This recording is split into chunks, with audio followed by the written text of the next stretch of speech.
Alright, hello. This is not going to be a happy-go-lucky video.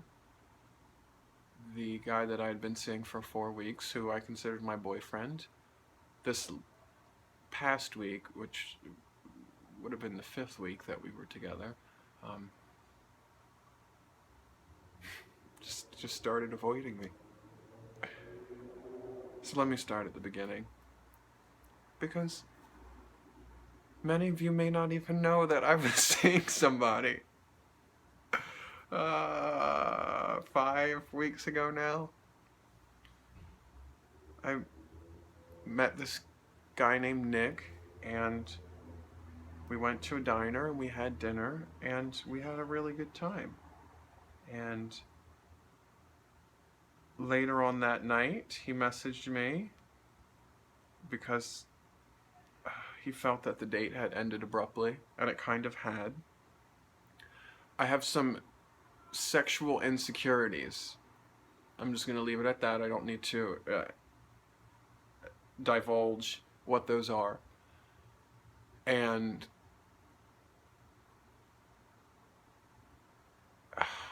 the way he spoke about his sexual experience prior to this date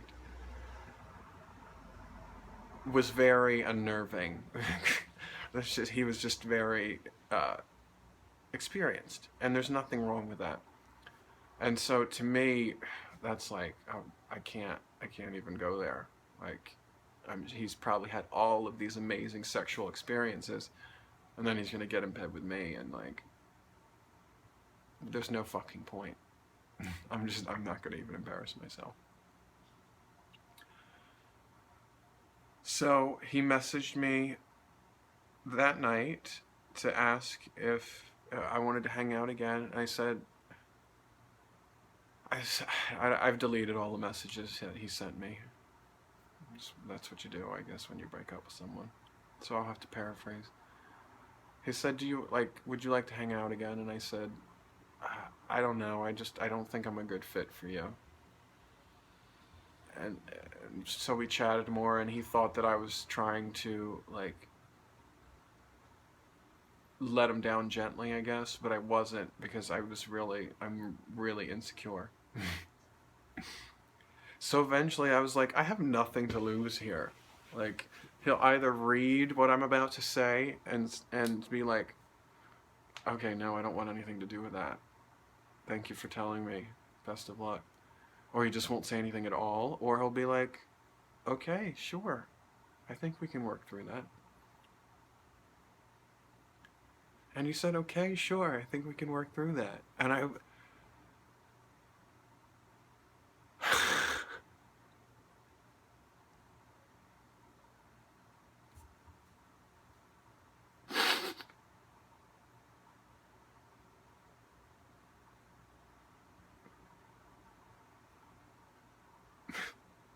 it just felt really nice.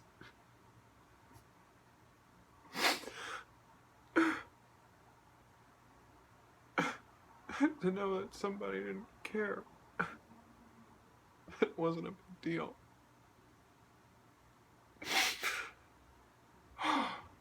And so I was really happy.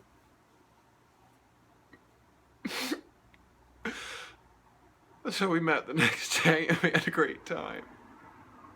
And we met again. And we met again.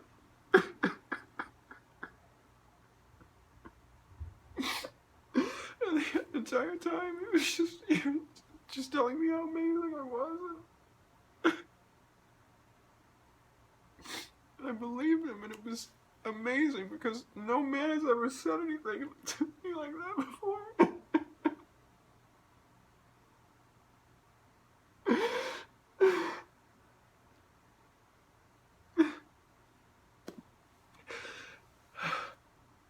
Sorry. So it was just so nice. There's just nothing that I've ever experienced in my life before. So I stayed at his house for like the next 2 or 3 weeks, on and off, almost every night. Uh, and then somewhere,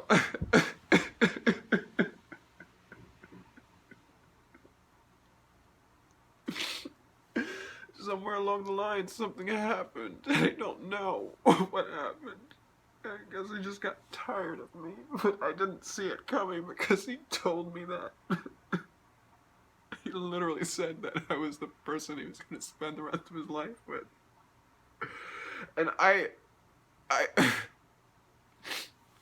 I wasn't sure how I felt. It was the first time had ever been happening to me, so I didn't know what I was supposed to say or what I was supposed to do.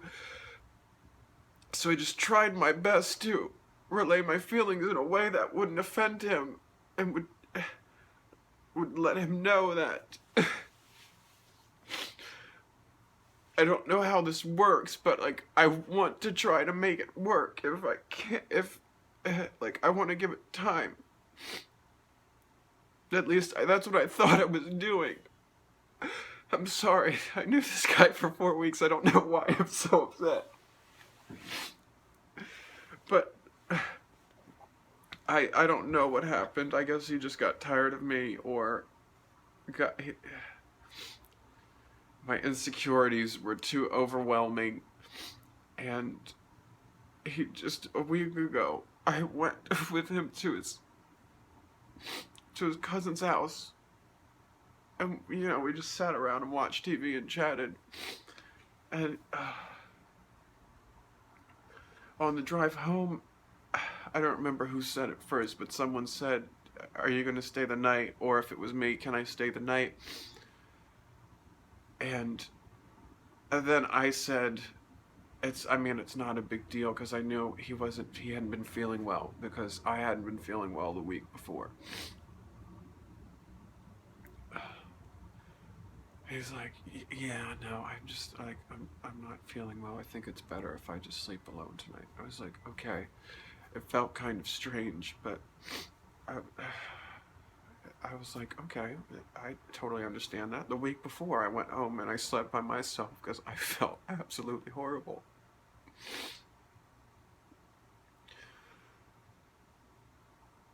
And then he just felt bad the rest of the week. And I never saw him. I did. I went to his house on Wednesday night, and I went to the grocery store and I bought him some chocolate. And I went to his house, and I had a key to his house. And I walked in the front door, I walked to his bedroom, went in his room, and he was just walking out of the bathroom. And I said, "Hey," and I handed him the chocolate.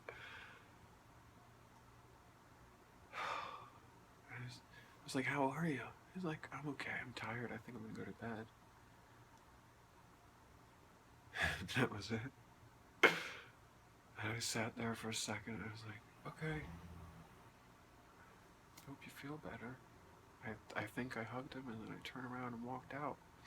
And that was when I think I knew that something was up. So we messaged throughout the week, and if I don't have the messages anymore, but if you read them, to me it looks like there's just two guys talking like there's nothing going on. But he never offered again to like have me over. And I tried to find out how he was feeling, and he just kept saying he was sick, but he thought it was getting better. And by Sunday, I was like, this isn't. I had talked to my friend Molly, and she was like, "You need to give him the benefit of the doubt. You need to, if you haven't seen him since Wednesday, just ask if you can hang out." And I was like, "You know what? You're right." So Sunday I messaged him. Yesterday I messaged him, and I said, "Hey, do you want to hang out sometime tomorrow?" And I didn't put a specific time frame on it, because I wanted to be available, because I know that he has things he needs to do during the day, and uh, at night, depending on his work schedule. So he was like, leave it open-ended. He messaged me an hour or so later, and he was like, I have to work every day this week. And that's when I knew. I was like, he's avoided me for a week already, and now he's making preparations to avoid me for a whole nother week. So he said, I have to work every single day this week. And I said, so that's no? Kind of implying like, you have to work, but maybe we could do something during the day if you're not busy. And he said, well, I have to do laundry. I just have to do laundry. Like, I have all these things that need to be done. And so I messaged him and I said, okay, I think I know what's going on. I'm gonna drop your key off tomorrow. And he didn't say anything. And like an hour later, I messaged him and I said, can you check the drawer where some of my things were? I had things at his house. And he said, yeah, I don't think anything's in there. I don't think there's ever been anything in there. And I couldn't tell if that was like a stab at me or what, but I know for a fact I put stuff in there. I said, okay, thank you. And then a few hours later, I messaged him and I said, hey, if none of my stuff is there, I think it's better if you just come and pick up the key for me. Let me know what time's good for you. And he didn't say anything. And then this morning I messaged him. I said, you know what? I remember I do have a few things that there are two things there, or there's one thing, but then there ended up being a second thing. Since I have to come pick up those, I'm happy to bring the key. And I felt like it's his key. He should come get it. They're my things. I should go get them. That's just was my thought process. I'm happy to come pick up my things, and I'll bring the key with me. And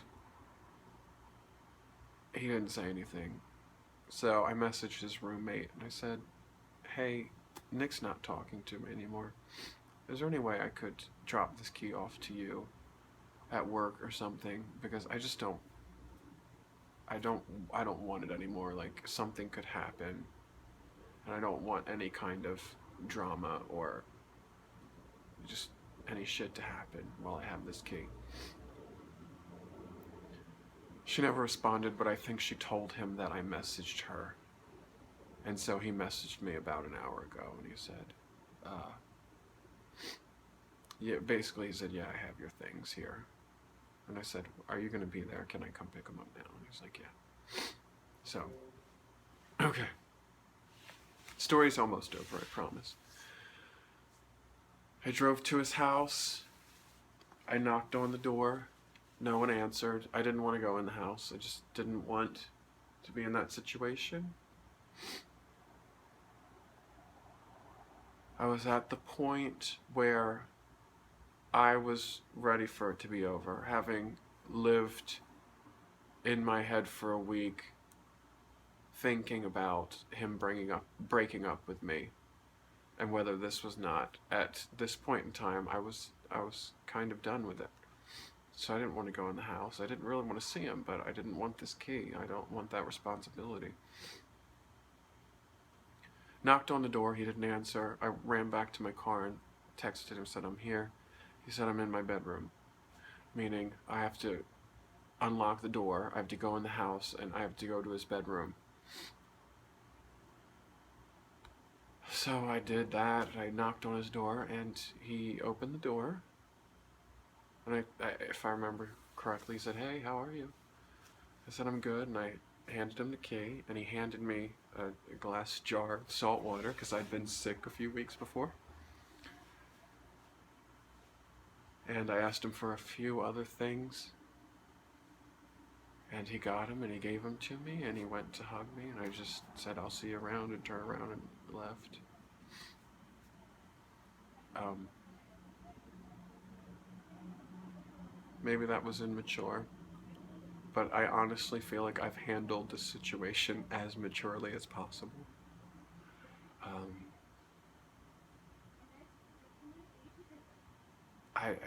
that's just how I reacted, and I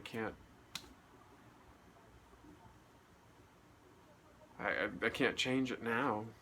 So that's it. It's over. Um, just in closing, I want to say that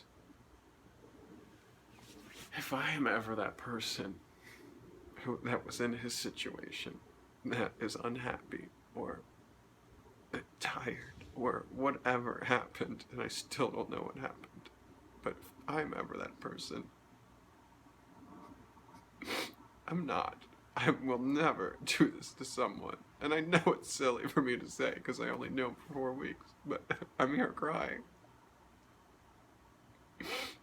I won't do that.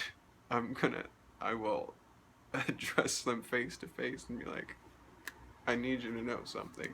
I'm not happy. I don't think this is working. I think we should call it quits. Nothing against you. That's my promise. It's just I will never do this to someone. Because I can't, it was only 4 weeks for me. Imagine if it had been a year or something longer. I can't imagine. I can't imagine. I don't know. But I can tell you that he was a really good guy. He was obviously he was a good guy. I wouldn't be this upset if he wasn't a good guy. I had a really good time with him, and it's really unfortunate that it ended the way it did. And I hope he does find that person. I hope he does find that person who he knows is the one he's going to be with the rest of his life, and that and that it actually happens, because he's a good guy, he's a good person. All right. Thank you for bearing with me for 17 minutes and 37 seconds. All right. Talk to you later. Bye.